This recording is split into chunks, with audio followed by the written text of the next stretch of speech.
በስመ አብ ወወልድ ወመንፈስ ቅዱስ አሐዱ አምላክ አሜን። በስመ አብ ወወልድ ወመንፈስ ቅዱስ አሐዱ አምላክ አሜን። ይህንን ብለን የምናማትበው በበኋላ ያሉት ሥላሴን ነው። ሥላሴ ስንል በምን አይነት ነው ስንል በትርጉሙ እንሄዳለን።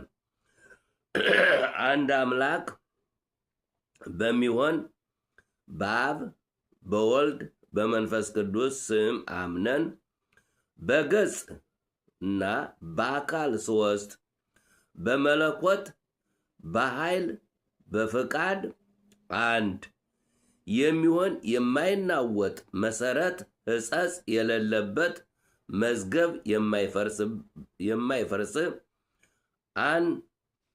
የማይፈርስ አንባ መጠጊያችን ኢየሱስ ክርስቶስ ብለን ነው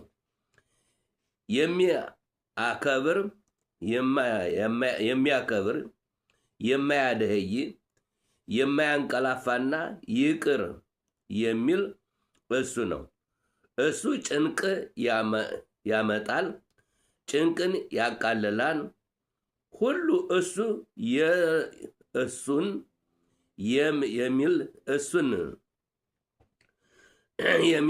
የሚለምን ወደ እሱ የሚማልድ ይድናል ያለምንም ጥርጣሬ።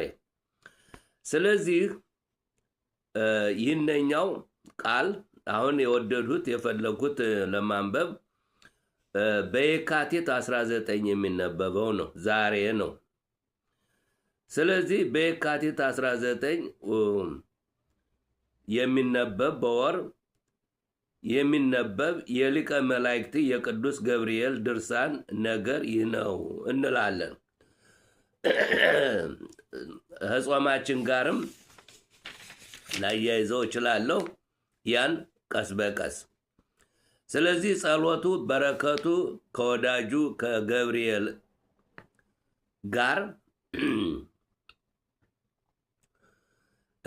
ጋር ለዘላለሙ ይኑር አሜን ይላል።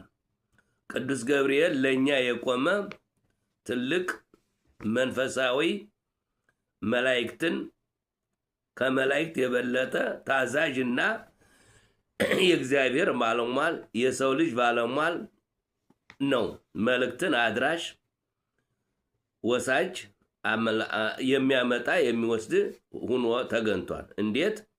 ከእግዚአብሔር ያመጣል፣ ለእኛ ይነግረናል፣ እኛ ደግሞ ለሕዝቡ እንነግራለን ማለት ነው። ስለዚህ በመካከላችን አስታራቂም አለ፣ ደብዳቤያችን ይዞ የሚደርስም አለ። የምስራቹን